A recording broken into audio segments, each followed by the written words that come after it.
ഈ മേഘവിസ്ഫോടനത്തിൽ തകർന്ന ധരാലിയിലെ നേർക്കാഴ്ചകളുമായി 24 വാർത്താ സംഘം.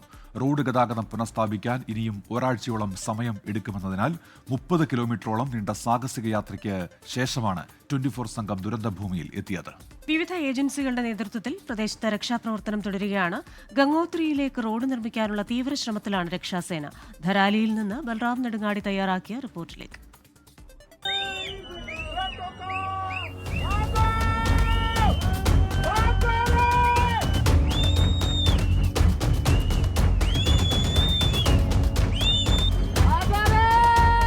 ധരാലി എന്ന ദുരന്തഭൂമിയിലാണ് 24 സംഘം ഇപ്പോഴുള്ളത്. ഇവിടുത്തെ കാഴ്ചകൾ ഹൃദയഭേദകമാണ്. 5 ദിവസം മുമ്പ് ഇവിടെ കുറേ മനുഷ്യർ ജീവിച്ചിരുന്നുവെന്നും അവരുടെ വീടുകളും മറ്റു കെട്ടിടങ്ങളും ഉണ്ടായിരുന്നുവെന്നും വിശ്വസിക്കാൻ പോലും കഴിയില്ല. അതിൻ്റെ യാതൊരു അവശേഷിപ്പുകളും നമുക്ക് ഇവിടെ എവിടെയും കാണാൻ കഴിയില്ല. ഇപ്പോൾ ഇവിടെയുള്ളത് ചെളിയിൽ പൊതഞ്ഞു നിൽക്കുന്ന ഉരുളൻ കല്ലുകൾ.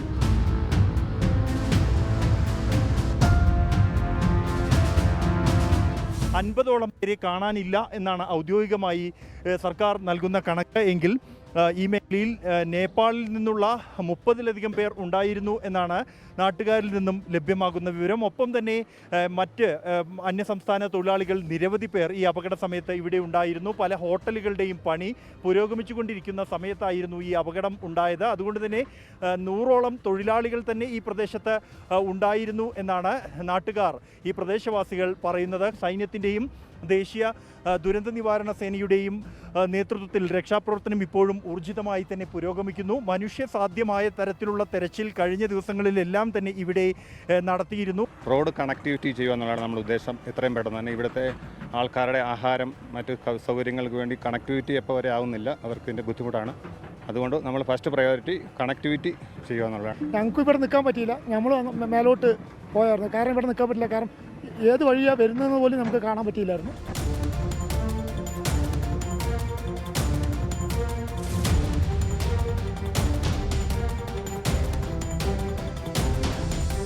രക്ഷാപ്രവർത്തനം ഊർജിതമായി തന്നെ പുരോഗമിക്കുന്നു. ഇവിടെയുണ്ടായ ഏറ്റവും വലിയ വെല്ലുവിളി എന്നുള്ളത് ഈ ദുരന്തമുണ്ടായി അടുത്ത ദിവസം പോലും ചെളി ഊർന്നിറങ്ങുകയായിരുന്നു മുകളിൽ നിന്ന് എന്നുള്ളതാണ്. അതുകൊണ്ട് തന്നെ തെരച്ചിൽ പോലും നടത്താൻ കഴിയാത്ത അത്രയും അപകടകരമായ ഒരു സാഹചര്യമായിരുന്നു. ഇപ്പോഴും ഇവിടെ ഈ കല്ലുകൾ പുതഞ്ഞു നിൽക്കുന്ന ചെളി അത് 2 ദിവസം ലഭിച്ച വെയിലിനെ തുടർന്ന് അല്പം ഉറച്ചിട്ടുണ്ടെങ്കിലും ഇപ്പോഴും അത്യന്തം അപകടകരമായ ഒരു സാഹചര്യം തന്നെയാണ് ഇവിടെ ഉള്ളത്.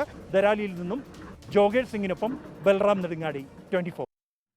ലോകത്തെവിടെയായാലും ഏത് സമയത്തും 24 വാർത്തകളും ഓഗ്മെന്റഡ് റിയാലിറ്റി പാക്കേജുകളും എക്സ്പ്ലെയിനറുകളും വിശദമായി കാണാൻ ഞങ്ങളുടെ യൂട്യൂബ് ചാനൽ നിങ്ങൾക്ക് സബ്സ്ക്രൈബ് ചെയ്യാം.